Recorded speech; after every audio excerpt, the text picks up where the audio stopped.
Imagine a world where death might not be what you think, where every time a life or death situation occurs, there's a version of you that survives. Forever. Sounds impossible, right? Well, that's exactly what quantum immortality suggests. Quantum immortality is based on a mind-bending idea from quantum physics, called the many-worlds interpretation. According to this, every possible outcome of every event actually happens in a parallel universe. That means every time you face a situation that could end your life, there's always at least one version of reality where you survive. From your perspective, you would never experience death. You would only perceive the versions of reality where you continue to live. Every accident you barely escape, every close call, could be a glimpse into this mysterious phenomenon. It's a theory that challenges everything we think we know about life, death, and chance. And while it may sound like science fiction, there are countless stories from real life that make you wonder, could this really be happening? Let's dive into some of these stories. I was born with a heart condition that sometimes makes my heart beat very fast, and on rare occasions it can lead to something like a heart attack.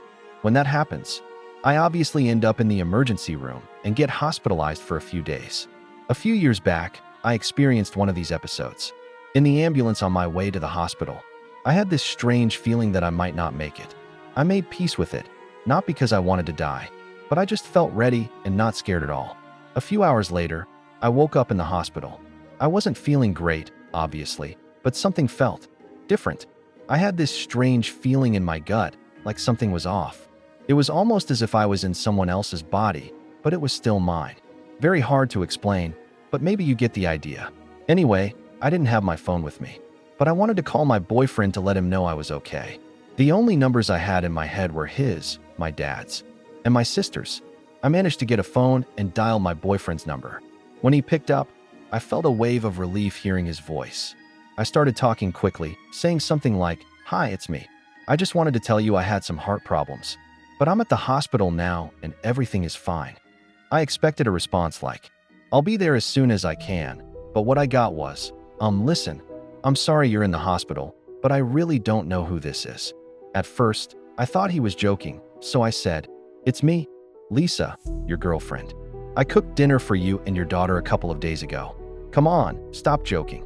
And he said in the most serious voice ever, "I am married to someone else, and I don't know you. Please don't call me again." I was shocked. I couldn't understand what was happening. I knew he had divorced his ex-wife years before we met, so I had no explanation.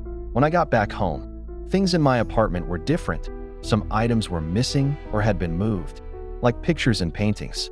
I checked Facebook, and we weren't even friends anymore. It said he was still married to his ex. Had I imagined being his girlfriend? Spending time with his daughter? No way. I knew things about them that I couldn't possibly have known if we hadn't dated. I still felt like I was in the wrong place, in the wrong body. And something was very wrong. I still feel that to this day. I've thought about it constantly. My theory is that I did die and somehow woke up in almost the same life, but in another dimension or reality. I know it sounds crazy. Most of my life is the same, but some memories are different. For example, in my old life, my mom passed away at 44, but in this life, she passed at 50, like she got a few more years here. After losing my boyfriend, who I still deeply love, and waking up in what seems like another world and another life, I've struggled with depression and trying to make sense of it all. About 2 months ago, I signed up on Tinder and my boyfriend appeared. We matched and are currently dating. He doesn't have any memory of me. Wow. I have 6 months of memories of us being in love and having amazing times together. He said he recognizes my voice, but he can't place me. I haven't told him the truth yet, and I'm not sure if I will. He would probably think I'm crazy. Have you ever wondered what it would feel like to wake up in a world that's almost the same, but not quite? Here's another story that might make you question reality even more. About 4 or 5 years ago, I worked at a Little Caesars Pizza. Usually I would work inside on the pizzas, but we had just started up this Monday Madness deal where pizzas were only $4 on Monday, so we needed someone to get attention. I was a wild and weird metalhead, so I took up the position on Mondays of just going out there, holding a sign to attract people and bring them in for pizza. Not exactly glamorous, but I had fun. One day, while I was out there doing my thing, I saw a van coming straight at me. It jumped the curb and collided with me. pushing me against the electrical box controlling the street lights. I saw a quick flash as the traffic lights flickered off. Then everything went dark. I gasped, and suddenly I was still on the corner and nothing had happened. No van or anything. I was a little shaken up, so I decided to pack it up and walk back to the store for a break. I walked no more than 15 feet away from the corner when I heard a crash. I looked back, and a van had just hit the electrical box, and I watched the traffic lights flicker off. Needless to say, I took the day off. I still think about that from time to time.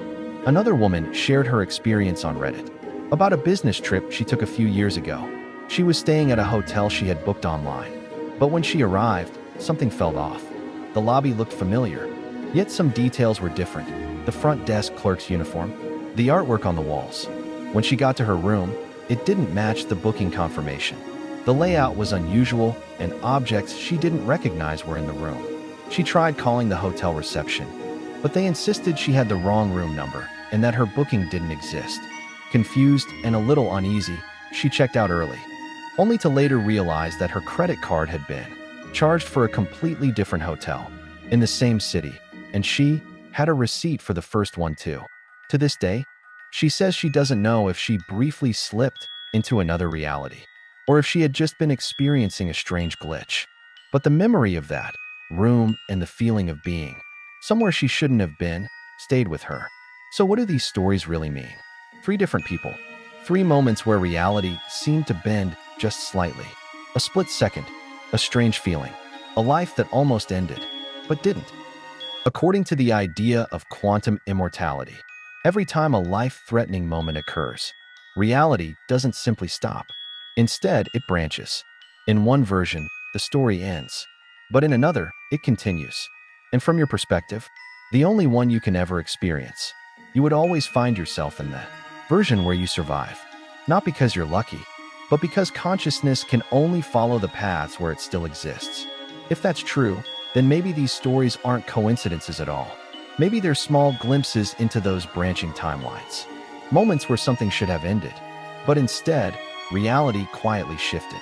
Maybe the reason you're here, watching this right now, is simply because in every moment that could have taken you out of this world, you continued in another. And if that's the case, how many versions of you are out there? How many lives almost happened, but didn't? And how many times has your story already split, without you ever noticing? We may never be able to prove it, but the next time something strange happens, the next time you walk away from a moment that feels impossible, you might wonder, was it just chance? Or did I continue in the only reality where I still could? Because maybe immortality isn't about living forever in one world. Maybe it's about continuing.